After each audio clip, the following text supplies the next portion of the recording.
El tema de hoy es nuestra canción criolla y el invitado Manuel Acosta Ojeda, un compositor ilustre que por supuesto no necesita de ninguna presentación, autor de tantas creaciones de primera como Madre, Cariño, Canción de Fe, etc. No vamos a hablar de las composiciones de Acosta, ni vamos a encomiar su gran calidad de compositor. Vamos a hablar de nuestra canción criolla en general y sobre todo de un aspecto que tal vez no se conozca de Manuel Acosta, y es el referente a su defensa muy antigua y constante, sistemática, ¿no?, de los derechos de autor, la defensa de nuestros compositores, la defensa de nuestro acervo musical, etc. De modo que, sin mayor preámbulo, la primera pregunta que quiero formular a mi interlocutor es la siguiente. La ABDAIC se fundó en 1952. ¿Cuándo se fundó Saicope? El 60. El 60. Ahora, ¿por qué, no sé si siempre, pero por lo menos inicialmente, se tildó a Saicope de comunista, de divisionista? ¿Por qué esto? Es interesantísimo esto, porque hace tiempo que se sataniza todo lo que sea buscar el cambio, ¿no? Entonces hay fuerzas retrógradas que intentan que esto no camine. Y la educación más certera o más amena de repente es la que se hace por el arte. Entonces la música pues tiene una magia que, con el respeto que merece la plástica y la literatura, estas no tienen. La música sin formas, sin colores, sin grafías, no sé en qué parte de las fibras de la corteza cerebral pues moverá el sentimiento del ser humano.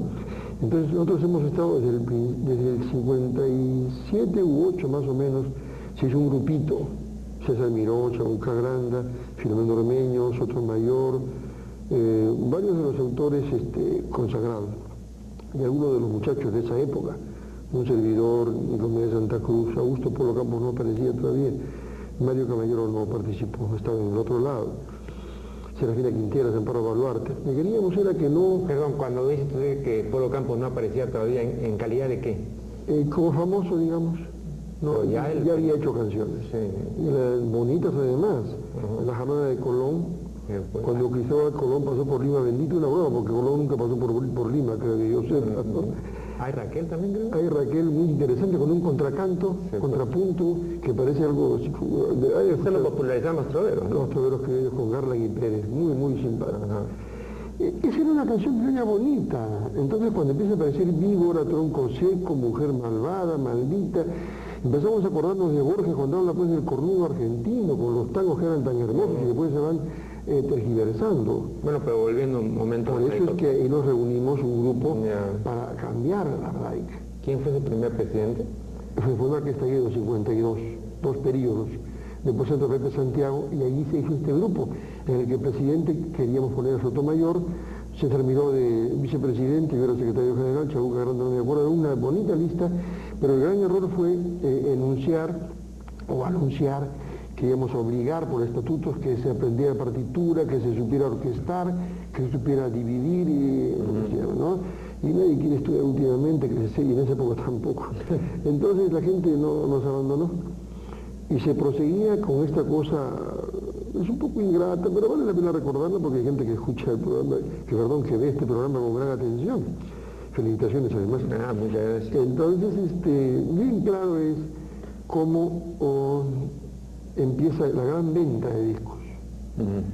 Y yo no voy contra la disquera, porque yo diría, igual si tuviera pues una fortuna para hacer no tengo que vender lo más fácil, pues, ¿no? Como decía Nicolás, acostumbrado a melcocha manjar blanco me hace daño, a melcocha más barata, ¿no? Entonces, para venderle a una persona, perdón la palabra, basura, hay que enseñarle a comer basura. Y por eso están los medios, ¿no? Mal utilizados, por supuesto. Entonces empieza a hacerse la gran venta de discos, empieza a cambiar esa cosa tan bella que era la oración del labriego, corazón, cariñito, noche andina. ¿Usted se refiere a los discos de larga duración o a los otros? Ya empiezan los discos 45, que eran mucho más manejables, no eran tan frágiles como el 78, y se vendían pues por millares. Abanto Morales vende 30.000 de Mambo de Machaguay, un récord para esa época, ¿no? Y después van creciendo así la venta de discos. Entonces el autor, sobre todo los jóvenes, y no limeños, sino sureños, Peláez Montero, Galvez Roncero, etcétera, ven el éxito económico de la canción. Márquez Tallero, Pablo Casas, Espinelo Grandes, nunca descendieron, nunca vendieron su inspiración, pero los jóvenes empiezan a ver que era más vendible el asunto norteño, muy bien manejado por Abelardo Núñez, que es chiclayano. Pero Peláez, Galvez Ronceros y otros amigos más que no eran norteños sino de Chincha o de Ica, como no son norteños, tratan mal el vals y sale un híbrido rarísimo que parece un pasillo con Guayno, que es el padre de lo que viene después con Carmen Lara, ¿no? con Chola Barrocal y otros amigos más, ¿no? Pero nosotros queríamos volver, no a la, se nos ha acusado de elitista, de pituquería, no, sino que es una buena canción popular, porque habiendo una buena canción popular, pues se puede llegar a una mejor apreciación estética, y de repente pues pasar como pasó Ricky Korsakov, que era orejero, pasó a ser un profesor de armonía, ¿no? O Carlos Jaire, o Pablo Milanés, ¿no? Ahí se crea Saico por el año 60, fuimos satanizados inmediatamente, traidores, que habíamos roto la unidad, pero seguimos trabajando. Y en el 77, don Mario Camañano pierde las elecciones frente a Pedro Pacheco. Y don Mario, que encabeza el grupo que nos acusa de divisionistas, hace la tercera división. Los que lloraban por una sola hacen la tercera. Sin comentarios. Pero había un grupo, digamos, al que se acusaba de defender los grandes intereses o una especie, digamos, de capitalismo que había que proteger de estos intrusos. ¿Había eso? Sí. Yo fui amigo personal de don Lucho Obrí, uno de los dueños de Sonoradio, y almorzábamos una vez al mes en su casa, frente al edificio de San Marcos, acá en Arenales, o República de Chile, creo que es. Y bueno, era un hombre con mucho sentido de apreciación estética, ¿no? Le gustaba mucho la música, le gustaban mis canciones porque tenían algo de melodía y de letra. Pero me decía, lamentablemente, pues usted no me produce dinero para Sonoradio. Yo me almuerzo con usted un ceviche caro, me decía Cojinova, me tomo un vaso de buen vino francés, porque yo aprecio sus obras como persona natural, como persona jurídica, usted no me produce nada.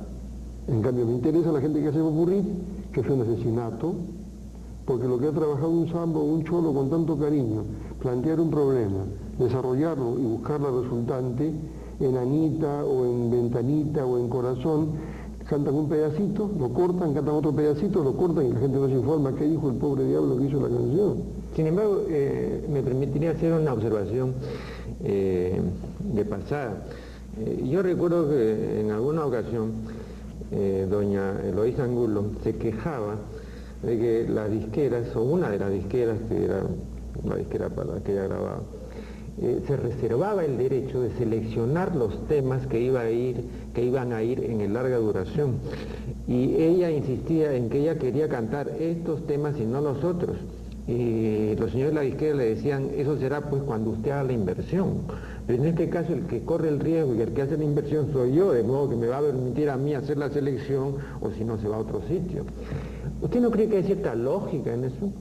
Por supuesto, si yo fuera millonario haría lo mismo. No, pero sin ser millonario, es simplemente un empresario que va a hacer una inversión X y que quiere tener cierta seguridad o cierto margen de seguridad, que si pone tal canción o si pone esta otra, no va a haber un mercado, ¿no?, que pueda absorber esas cosas. Y si le seguimos el apunte a la intérprete que quiere poner esto y lo otro, ya eso ahora ya no se consume, por lo tanto eso ya no, pues, ¿no? Entonces si lo quiere grabar, que lo haga con su plata. Ese es Son reglas del mercado. Claro. Pero mire, doctor, justamente ahí está el asunto de la ruina de la disquera.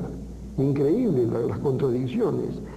Cuando se crea el casete, que no es para música todavía, tengo información de que Philips lo hace para ahorrarse el trabajo de cargar tremendas grabadoras que había para el Parlamento británico. En una de estas me dicen así que se había puesto esta grabadora con casete para grabar lo que decían los señores, ¿no? Y entonces en una de esas se arma una cosa que parecía el Perú por las groserías que decían en el Parlamento y la persona que se había quedado a cargo del aparato no conocía el funcionamiento de el encargado se había ido al baño, por decir. Entonces, aterrado por las palabrotas que decían los lores y los pares o algo así, pone música, que era radio, y lo dejó ahí. Y cuando termina el incidente se dan cuenta que podía grabarse música en el casete, que no habían apuntado a esto, y empieza a hacer el casete. Usted recuerde, esto hará unos 25 o 30 años, allí se asesina, se hace el harakiri, la disquera. ¿Por qué? Porque pone al mismo precio un casete que una larga duración. Claro. Y un casete vale lo menos 5 hasta 10 veces menos. Sí. O sea, para hacer un disco había que tener sala de grabación, en la cinta, los cantantes, los instrumentistas y la grabación. Con esa cinta se podía hacer 1 o 10.000 casetes, pero un disco no. Había que hacer lo que llaman el corte, pasar un acetato virgen, luego el máster, matriz de metal, el prensaje, etcétera, etcétera.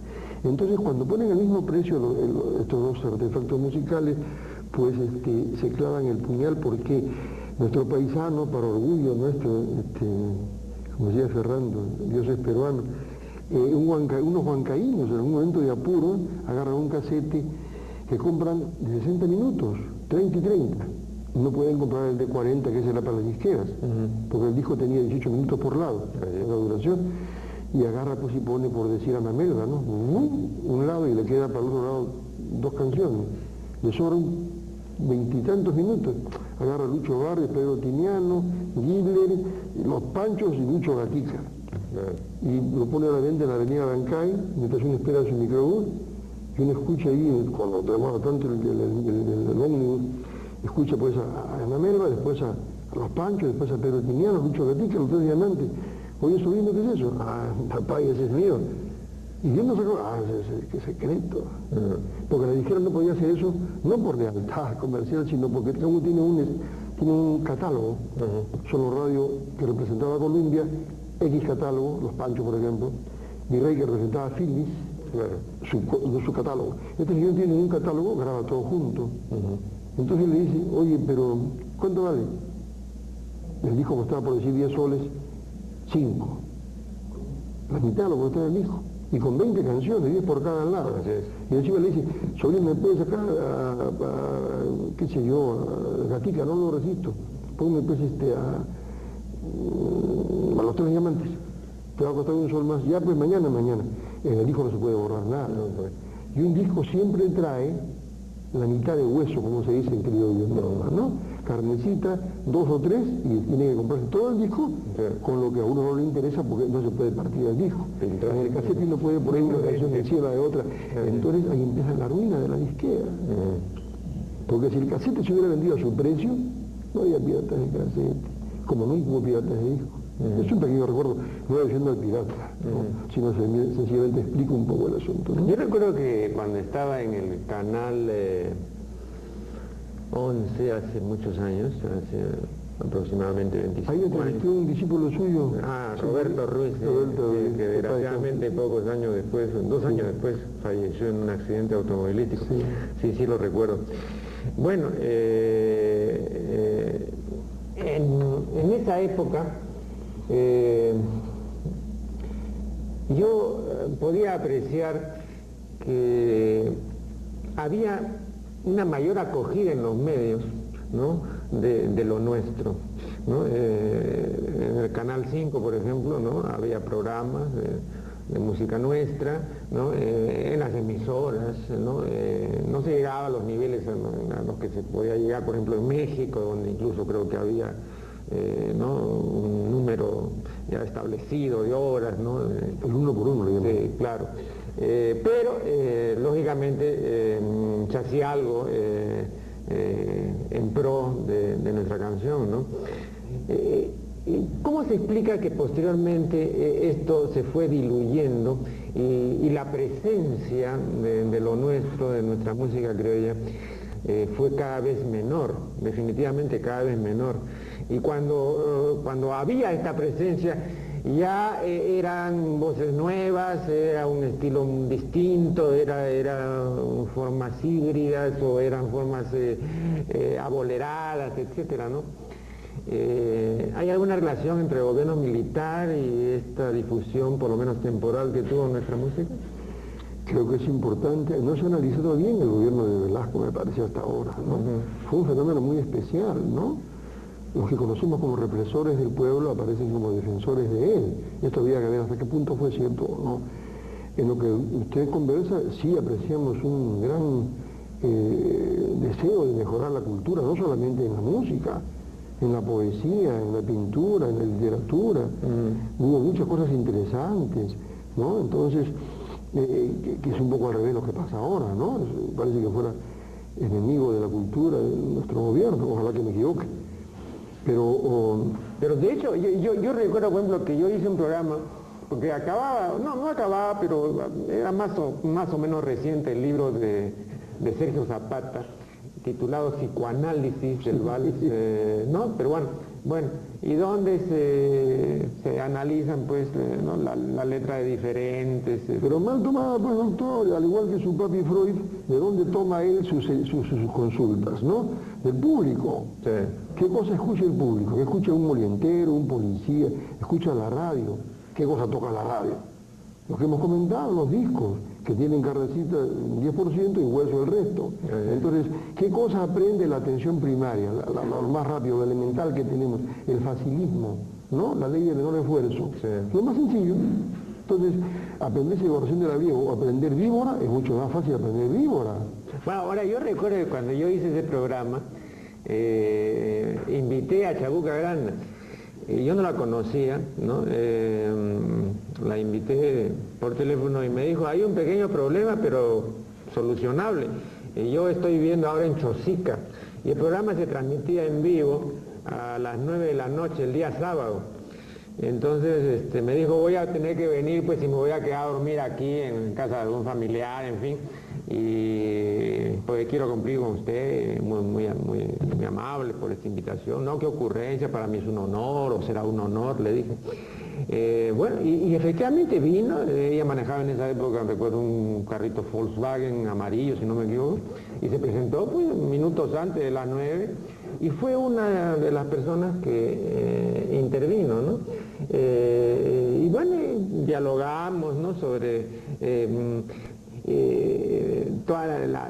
todo ese mamismo que hay en la letra de muchísimos valses, luego la mujer pérfida, ¿no? Luego la maldita, y en fin, usted conoce mucho mejor que yo todo eso. Pero yo recuerdo haberle oído decir cosas como esta, por ejemplo, a Chabuca, porque Chabuca, con todo el respeto que me merece, pero usted lo sabe muy bien, también era doctora, ¿no? O sea, el vals es 2 puntos, ¿no? Un decreto. No sé, ¿no? Que, bueno, ella decía cosas como esta, no sé qué pensará usted, ¿no? Porque ella decía que el vals del tísico era ya un principio, ¿no? Antiguo, ¿no? De protesta social, ¿no? Por la desatención, pues, clamorosa en que estaban todos los sistemas hospitalarios, en fin, ¿no? Como era. Entonces, ahora yo no veía, pues, ninguna canción protesta ahí, ¿no? No sé si usted la ve en el tísico, ¿no? Que por ella, por ejemplo, sí veía esto, ¿no? Entonces tenía así, ¿no? Estas cosas. Ella monologaba. Y yo siempre he dicho, cuando, digamos, la persona que monologa es entretenida y lo hace bien, aunque uno no participe, pues mejor hay que callarse, ¿no? Y dejarla, pues, que se mande su rollo, ¿no? No, bueno, pues, pero estas cosas eran posibles, ¿no? Estas cosas eran posibles, y aunque, bueno, a veces, pues, aventuraran juicios peregrinos o apreciaciones ya difíciles, pero por lo menos iban y decían su voz y todo, ¿no? Entonces había algún tipo de contacto con el televidente, ¿no? La televisión estaba entrando ya muy fuerte y cada vez, pues, la teleaudiencia era ya mayor, ¿no? Era una cosa masiva, ¿no? Yo quisiera explicar una cosita sobre ese asunto, porque aparentemente la canción antes de Pinglo es de un machismo feroz, ¿no? Contra la mujer. No voy a citar a los clásicos, Marx, Engels, cuando se escriben, dicen que la mujer es peor tratada donde menos se cultiva el ser humano, ¿no? Lo cual parece que es cierto, ¿no? En las tribus primitivas la mujer es un objeto casi. En cambio en Suecia, en Noruega, por ahí es tremendamente libre, ¿no? Yo calculo lo siguiente, porque somos un país dependiente hace muchos años, ¿no? Y seguimos siendo dependientes. Sí. Entonces, la dependencia cultural, pues, es importante para que se mantenga la dependencia económica, Fondo Monetario, y creo que son de donde vienen todas las órdenes de las canciones nuevas, me parece. Entonces, porque nadie puede defender lo que no ama y nadie puede amar lo que no quiere. Entonces, un niño que no conoce, pues, lo que no conoce, y entiende además, un niño que le apesta, pues, el tondeo, el wine, el vals, que son las músicas de sus abuelos, y es la música de sus abuelos, pues, hay una pequeña cuestión ahí psicológica, ¿no? Es bien difícil que defienda su petróleo, su gas, su territorio que se está vendiendo por pedacitos, ¿no? Entonces yo calculo lo siguiente, cuando dicen es el hombre el que anda corazones porque soy pobre y triste como soy, etcétera, el hombre se tira para el suelo y después se va contra la pobre mujer, ¿no? Pero cuando yo tenga plata vas a ver, o si no, espera pues que yo me vuelva rico, entonces sí me brindarás tu amor. Indirectamente está atacando al dinero a través de lo más lábil que tiene a la mano, que es la pobre mujer, porque aún no entiende la solidaridad que tiene con ella, ¿no? Eso ha cambiado mucho, ya no hay esas cosas, aunque todavía hay cosas que son terribles. Y un amigo mío, Lucho, justo me decía, mira, acá se refleja todo el problema del fútbol, de todo eso, un fracaso más que importa. O sea, es una especie así de constante, como que tuviéramos un temor de triunfar porque no conocemos el triunfo. Pero repitiendo una expresión que lo hizo famoso, una expresión de Alfonso Rospigliosi, ¿no? Que nosotros le damos lo que quiere la gente, decía el gordo, ¿no? Muy bien, pero resulta que lo que quiere la gente es la guachafería y el mal gusto, ¿no? Entonces hay también una comercialización muy extendida de esa guachafería y de ese mal gusto, ¿no? Entonces hay lo que yo llamaba más de una vez el encanallamiento, ¿no? En general de la existencia, no solamente ya se envilece nuestra expresión musical, sino que hay una merma, pues una crisis real de valores, ¿no? Entonces eso está reflejado en lo otro, ¿no? En Tronco Seco y en ese tipo de cosas que lamentablemente pues gustan, ¿no? Porque usted, digamos, en una perspectiva diferente puede criticar y puede decir que esas son pues realmente manifestaciones, ¿no? Estragadas, ¿no? de un gusto delirante, ¿no? Pero el público que compra eso no lo siente así. Esto es muy serio, doctor. No hace mucho me encuentro con un amigo de la sierra, un señor de Huancayo. Hola, me dice, para unos 2 años, 1 año y medio, por Alfonso Ugarte, te invito un monstruo. ¿Monstruo qué será? Un churrasco con taco. Era un ceviche con huevo frito encima. Huevo frito.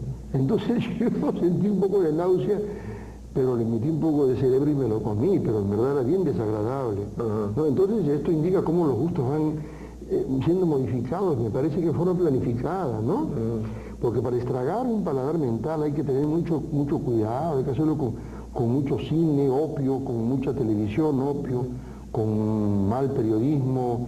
Vemos pues esos pasquines que hay, que son puros glúteos, que son muy simpáticos para la vista, pero que alteran mucho la conducta juvenil, ¿no? Un hombre que le corta la cabeza a una niña, mejor no tenemos el punto. Yo recuerdo, esto siempre lo pongo como ejemplo, y me dieron la razón los psicólogos en un premio que nos dieron, que es un honor, no hace unos meses, en el pueblo, a García Zárate, Jaime Guardia, César Miró, Alicia Maíña y un servidor. Es un honor porque no era porque quien vende más discos, quién es más pintón, sino quien ha aportado algo a la salud mental, ¿no? A través de la canción o de la melodía, ¿no?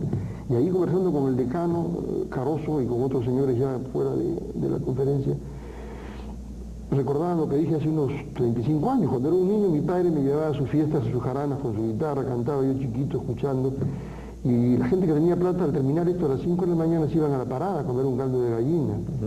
Había gente que tenía menos dinero y se iban al mercado central a comer un caldo más barato de pescado, por ejemplo, ¿no? pero jamás comía ceviche. O sea, meterle a la mucosa gástrica inflamada por el alcohol, ají, limón y decir, ahora sí, señora, pase una cerveza al polo. Y se sienten bien. Eso es corteza del ser superior. Eso ya está, pero bien serio, doctor, ¿no? O sea, ponerse feliz con el dolor. Así es. Y así estamos caminando, ¿no? Usted en un artículo que publicó hace algunos años sobre nuestra canción, sostiene, entre otras cosas, una tesis muy interesante, pero también a mi modo de ver discutible.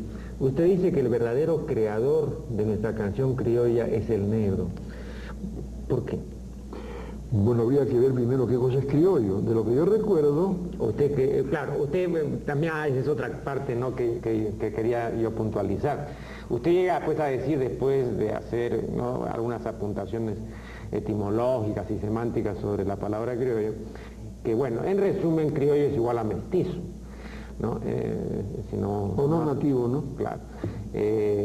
Claro, en ese sentido, pero es muy vago, porque se lleva de paso lo que llamaremos pues la negritud, ¿no? Que es lo característico, lo tipificante, digamos, de la música negra, ¿no? Porque en ese sentido, ¿cuál es la diferencia entre un yarabí, un festejo, etcétera, ¿no? No habría, porque son manifestaciones mestizas, ¿no? Yo me refiero a que de lo que hemos leído y lo que hemos visto, además, lo que tenemos ya, estamos en la sub-70, no hay otra referencia. O sea, lo que hizo el nativo, el que llaman indio, a mí me gusta la palabrita porque sé que nace en la India, ¿no? Hindú es el que practica el hinduismo, hindí es lo que hablan los señores estos.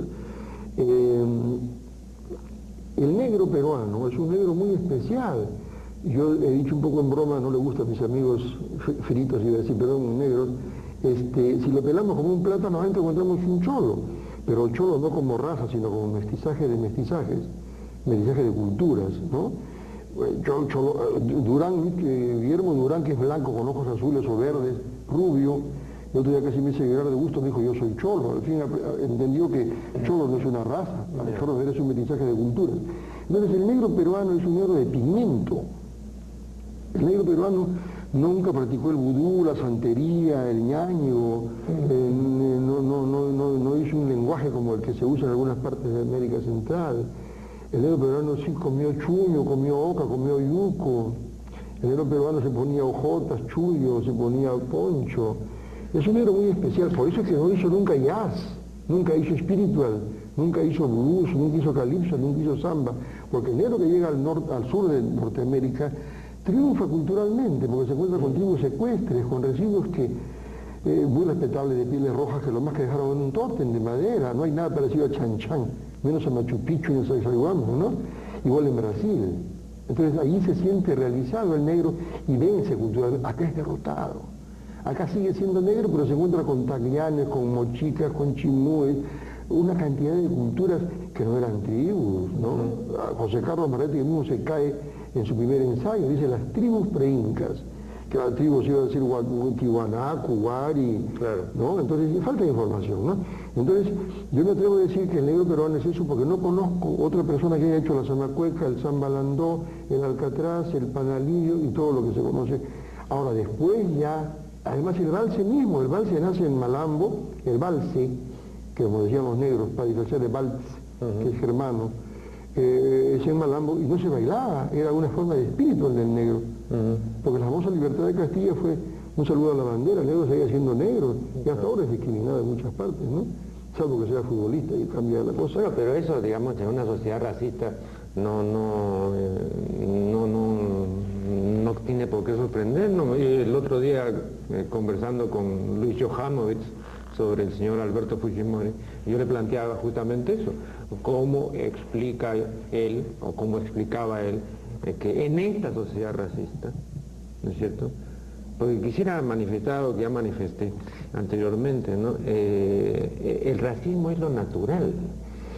el antirracismo, el no ser racismo es una construcción, es lo natural y lo ignoble, ¿no? Pero el hecho de no ser racista es una construcción muy precaria que hay que pues elaborar y que supone una serie de cosas que normalmente la gente común y corriente que tiene pues sus ancestros y tiene sus atavismos, no, entonces sobre todo si se diferencia mucho de lo que nos rodea y conocemos, ¿no? Si hay mucha contraposición, entonces inmediatamente se produce la segregación, de modo que ese es un fenómeno que no es particular, eso es normal, ¿no?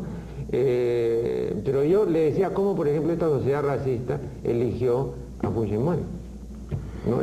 Yo planteaba eso, entonces igual acá, ¿no? El hecho de que el negro haya sido discriminado, que lo sea en no escasa medida, eso me parece normal. Es que yo creo, doctor, que la gente ya no cree en razas. O sea que la raza sigue siendo una especie de muestra, de cáscara, ¿no? Mire, cuando yo era niño... Perdón, y luego haciendo una observación. Aquí hay un diario importante, no quiero mencionar el nombre, me dan ganas, pero no quiero mencionar el nombre, pero de muy buena fuente, absolutamente confiable. Me han dicho que el director ha prohibido que se publiquen fotografías de negros, salvo que sean negros célebres, importantes, un Mandela, uno de esos ya. No, pero por favor otros negros así, esto de acá no, por favor, no, los negros no. Eso ahora. O sea que, no, sí, se sigue. Yo quería insistir en lo que quería, y estamos de acuerdo totalmente, es muy posible eso, porque esto me parece muy interesante por las personas que escuchan y ven este programa. Cuando yo era un niño, el homosexualismo varonil era exclusividad de los blancos. No se podía pensar en un negro maricón, perdón por la palabra tan dura, ¿no? El negro es el símbolo del superdotado, el violador, el proxenete, el machazo. Hay un montón de fritos que son chivosaurios, como le llaman en Caribe, ¿no? Y menos un serrano cabro. Entonces esto no es una enfermedad genética, es social, ¿no es cierto? Claro. Estos problemas son como lo del ceviche y como lo del arte. Entonces, yo pienso de que el problema de la gente que se queja porque tenemos tan mala pintura, tan mal teatro, tan mala poesía, porque todo ha bajado muchísimo, le digo que los problemas no son del arte, son los problemas de su creador. Mientras que no se arregle el ser humano, que es el que produce el arte sigue mediocre. Yo planteaba hace un momento esto de que el negro es el creador de nuestra canción criolla. Porque cuando el negro expresa musicalmente, de hecho tiene características que son innegables y que no son las que tiene el cholo, por ejemplo. Lo voy a mencionar, ¿no?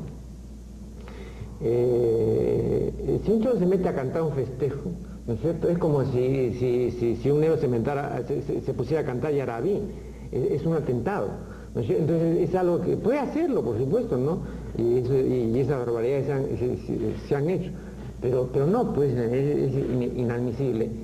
Y entonces al revés, pues cuando el negro canta lo suyo, tiene una manera de expresión, es como si usted imaginara a los Harlem Globetrotters blancos, usted no puede imaginar pues eso, ¿no? Porque hay incluso una cuestión de brazo, de longitud de brazo, de manera de agarrar, entonces igual hay una manera de decir, sí. Es una voz. El negro introduce su propia ritmicidad. Eso es genético. Claro, entonces yo por ejemplo he dicho, y bueno, yo no quiero discutir esto ahora porque no se trata de discutir esto, yo he dicho que cuando el negro canta marinera, la marinera de Lima, jarana de Lima, la ennegrece, no porque quiera, sino porque no puede dejar de ennegrecerla, ¿no? Y cuando, digamos, para mencionarle digamos, un dúo que yo solía ver en el Parral en los años 50, pues usted conoce por supuesto eso, Costa y Monteverde, ¿no? Claro. Bueno, entonces, y ese es otro paseo y todo. Incluso, vea, le voy a decir una cosa, casi no han grabado marineras de Lima los embajadores criollos, no siempre han grabado valses, pero ocasionalmente, por lo menos yo he visto ahí que han grabado una marinera, ¿no? Ellos tienen un fraseo llorón que es muy característico, ¿no? Cuando dicen florecieron las campiñas dando fruto a sus vergeles, eso no puede decir un negro. porque el negro diría, por cierto, claro, tiene otro ritmo. Es otro ritmo, ¿no es cierto? Claro, es un sentidor diferente. Sí. Entonces por eso le decía yo que se me hacía un poquito difícil, ¿no?, aceptar, digamos, este hecho de ser un posible creador de la expresión musical nuestra, el negro.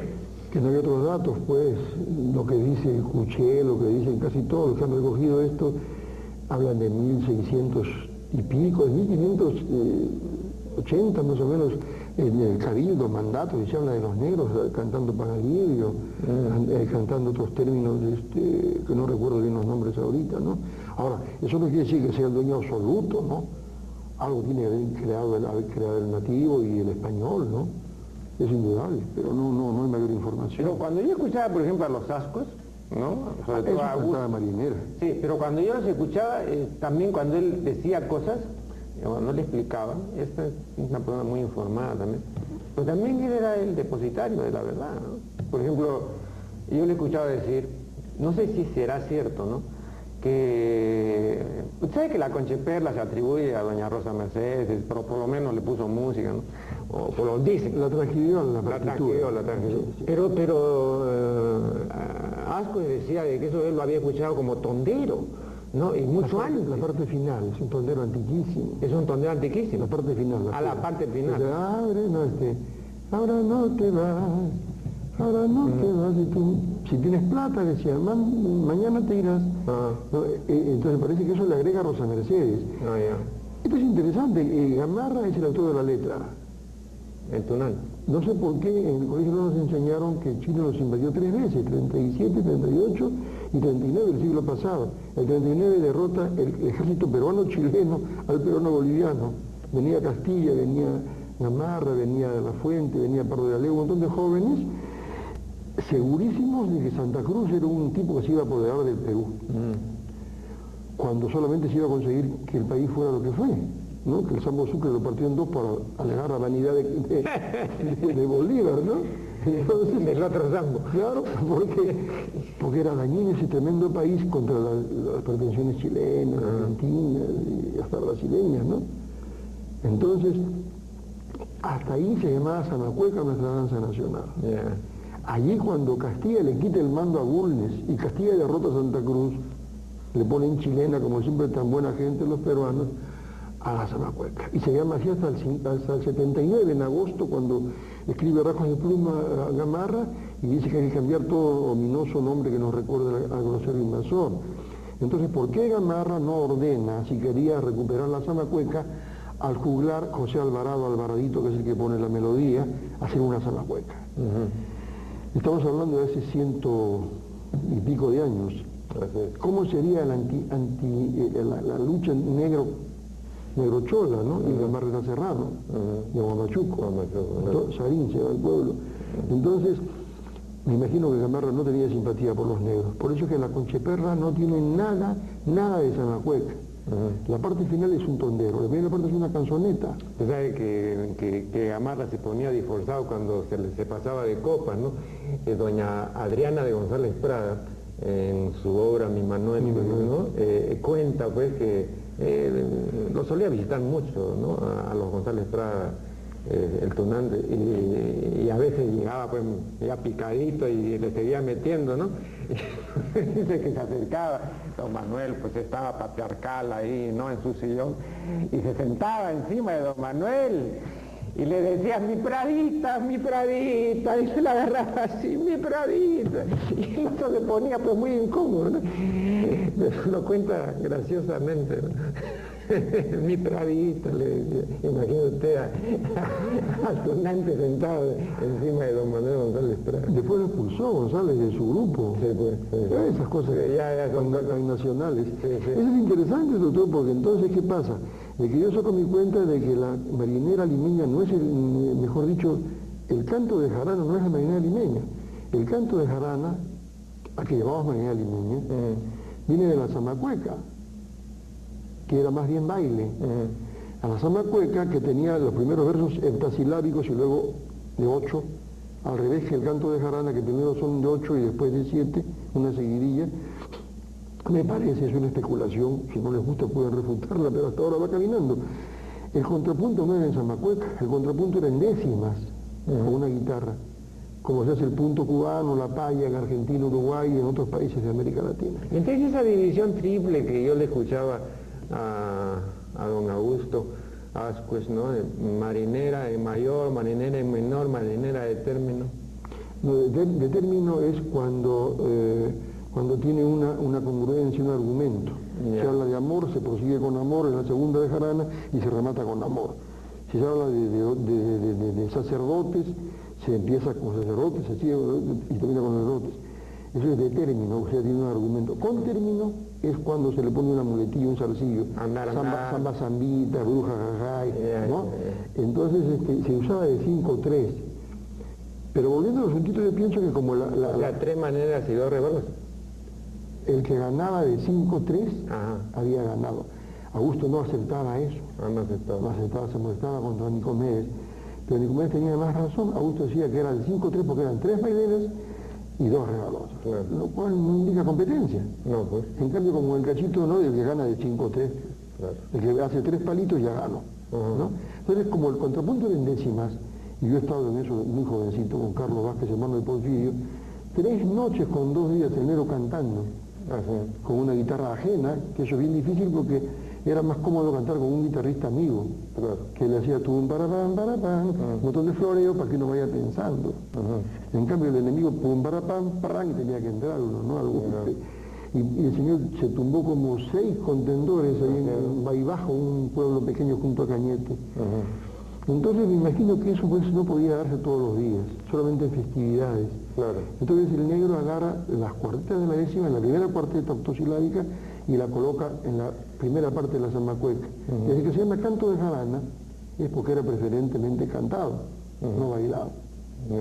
La resbalosa no estaba junto con eso. Pues. Es argentina, viene después, resbalosa, ¿no?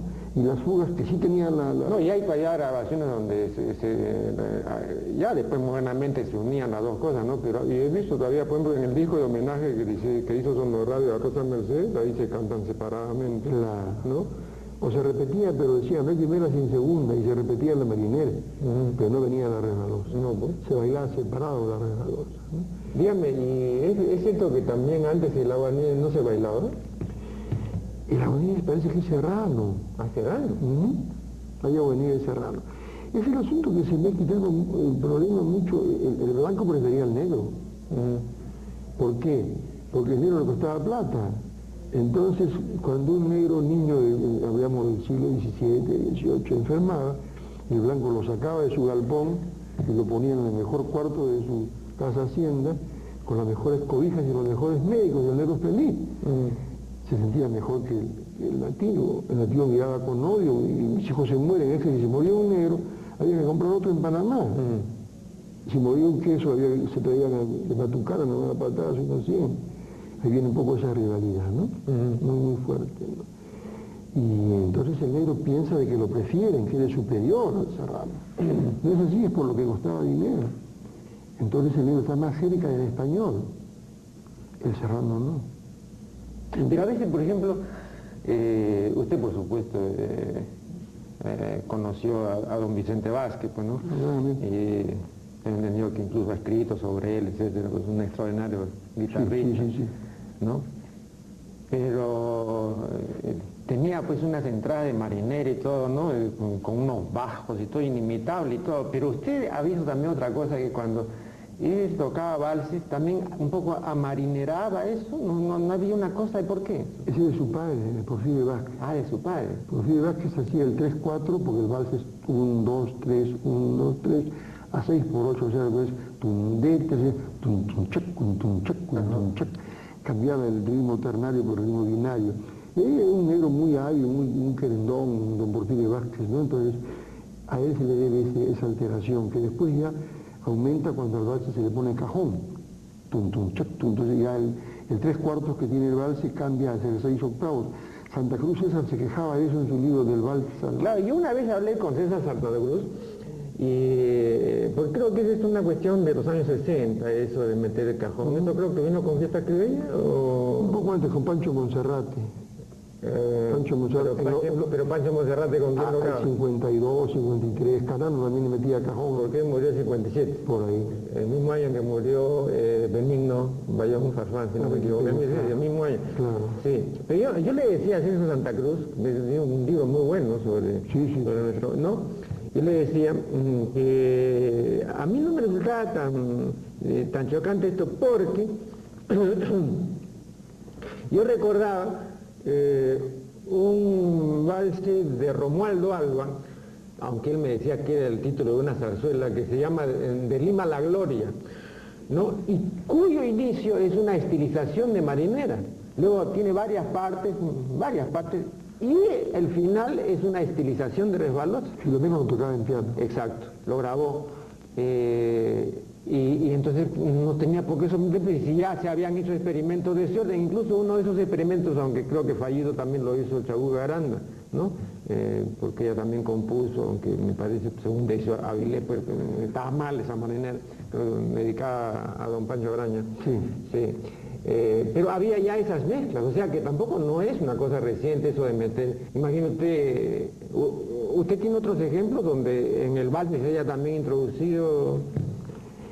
La ventaja del valse antiguo, como que tuviera vida, como el guayno, como la chacarera, como todas las cosas de tierra, ¿no? O de callejón, que es también hecho de tierra. Esos son los bailes de tierra que dije. Claro. El valse se defiende. Estos jóvenes que tienen todo el derecho de tocar mal porque no conocen la canción criolla, ¿no? Entonces, le hace unos acordes tipo Baden Powell, ¿no? Tipo Stan Kenton, tipo los yanquis o los brasileños, que no corresponden a nuestro valse. Pero el cantor, si es un cantor experimentado como Leturia, como Matallana, como Jesús Vázquez, el ritmo está en 6/8, chum chum chan chan, ta pam pam, y el cantor está en 3/4. Siempre está en su ritmo, no se sale. Ahora, si es un cantor nuevo como la chica Fabiola de la Cuba, creo, y otras, que cantan muy bonito, van junto con ese ritmo que es binario, ¿no? Es bien interesante de analizar. No tengo la capacidad suficiente, aunque estoy estudiando, me duele mucho la cabeza porque es un poco tarde para estudiar, pero hay que hacerlo para entender nuestro comportamiento, ¿no? Y usted, digamos así, en un ensayo de prospección respecto a lo que podemos esperar de los años que ya vienen, ¿no? Y que corresponden al siglo que entra, ¿se atrevería a hacer un pronóstico acerca de lo que le espera a nuestra música criolla? Porque tal como van las cosas, no solamente nuestra música, sino incluso la misma especie humana, pues tiene un pronóstico reservado, ¿no? Pero con esta proliferación de ritmos, con esto que yo le he manifestado acerca del envilecimiento general, de la calidad de vida, ¿no? Una mediocrización, un mal gusto, ¿no? Todo esto que lo vivimos diariamente, que lo palpamos, que nos lo transmiten los medios de comunicación masivos. ¿Qué podemos esperar, digamos, de nuestra música? Es muy serio, pues. Yo siempre procuro decirlo. Yo defiendo nuestra música criolla no porque sea la mejor, no creo que sea la mejor. Cuando yo escribo, pongo solo armonía. Me encanta escuchar música bien elaborada, ¿no? Bien hecha por los grandes maestros. Pero defiendo la música criolla porque es la que me pertenece. Yo no soy serrano, no tengo esa suerte, no soy selvático. Entonces esta es mi identidad. Y pienso que si se hace una buena música criolla, hay una buena música serrana, una buena música selvática que está abandonada por completo, podemos recién pensar pues en hacer música elaborada, más llamada culta, ¿no? O sea, digamos música culta pues a la música de los maestros, o clásica, ¿no? Clásica. Hasta Alianza U es un clásico, tengo entendido, ¿no? Entonces, o música seria, ¿no? O sea, que ya la vida es música cómica. ¿No? Es música docta o elaborada, ¿no? O académica, en el mejor caso. Entonces, nunca vamos a llegar con nuestro pueblo como se encuentra a que pueda apreciar, pues, aunque sea por empezar con Schubert o con Chopin, o aunque sea pues con Roberto Carpio, ¿no? Con Dunker Lavalle, con los peruanos, con Guevara Ochoa, Roberto Ojeda Campana, Valle Riestra, López Mindró, por Víbora, por Yo la querida Patita, pero en Consejo nunca vamos a llegar ahí. Si agarramos Corazón, Cariñito, Oración de Labriego, donde han trabajado los autores, Entonces ya se puede aspirar a una mejoría, ¿no? Ya se puede, y ahí está lo peligroso. El que mejora su deleite estético pide más. A propósito, porque usted también es el hombre de las puntualizaciones polémicas, ¿no? Y eso tal vez le haya granjeado no pocos sinsabores, lo cual es obvio, ¿no? Porque cuando uno dice su voz, ¿no? Como decía pues Nietzsche, di tu palabra y rómpete, ¿no? Me parece bien. Y también hay otra frase de Hegel que a mí me gusta citar, ¿no? Que dice, tened el valor de equivocaros, ¿no? Claro, es muy fácil quedarse callado, pero hay que decir. El otro día leí unas declaraciones suyas y refiriéndose a Pinglo, usted dice que fue un gran letrista, pero un mal intérprete y un mal compositor. ¿Está bien? Un mal guitarrista. O mal guitarrista. Sí. Me refería a Sánchez en su último libro, don Luis Alberto, que no le perdonó jamás a Pinglo que no fuera aprista. Dice que lo coloca en un burdel a Pinglo tocando guitarra. Pero no solamente a él, fíjese usted, acá tengo la cita ya que usted lo menciona. A ver. Las chicas bailaban apretándose mucho, contoneando las caderas en rítmico ejercicio erótico. Los músicos seguían el conocido compás. Ahí actuaba la flor innata de los tocadores criollos, Montes y Manrique, el Chino Gamarra, el Cholo Villalobos, más tarde Felipe Pinglo, todos pasaron por las orcas caudinas de tocadores de prostíbulos. ¿Usted sabía esto? ¿O usted considera que esto se debe a la no filiación aprista de Pinglo, porque además están mencionadas otras personas? ¿Es cierto eso? Lo que están mencionados sí, yo lo sé, a Montes no lo conocí, murió antes del 40. Pero a Manrique sí, y puedo creer que tocaba en los simios, porque no había otra fuente de trabajo para los músicos de esa época. Ya, bueno, pero yo cuando yo leí eso... No hay ningún Cholo Villalobos, era el Pato Villalobos, que tocaba el piano. Menciona a otros más allí, el Chino Gamar también. Sí. Pero Pinglo, ¿cómo podía tocar en un burdel una persona que tocaba con la zurda? Tocaba mal y cantaba peor, y su cara parecía una multa de triste, ¿no? Entonces, ¿qué cosa? Las niñas se iban a dormir seguramente, ¿no? Sin bailar. Es ilógico. Otra cosita, para terminar, porque ya me están haciendo indicaciones de que el tiempo se vence. Y alguna vez leí un artículo de usted que me pareció muy interesante. No recuerdo exactamente el título, pero se refería a Chabuca Granda. Y me parece que el título era Chabuca Granda Grandi, algo de esto. ¿A qué se refería usted? ¿Que también solo era letrista? No. El problema es que Chabuca, como usted lo ha indicado, muy dominante, muy personalista, todo, y punto, decía, recuerdo, y punto. Así es. O sea, ya no se podía hablar. Así es. Entonces, a pesar de que hemos sido bastante amigos, el problema yo creo que es que a Chabuca la han querido deificar para apachurrar a Felipe, ¿no? Porque yo no me peleo con mis amigos que son hinchas de Chabuca, a que también admiro, pero menos que a Felipe Pinglo. Kiri Escobar, Andrés Soto, varios jóvenes que empezaron como una fiera en época de Velasco, ¿no? Eran tremendamente revolucionarios. El medio es muy pesado en varios países, la gente va cambiando mucho.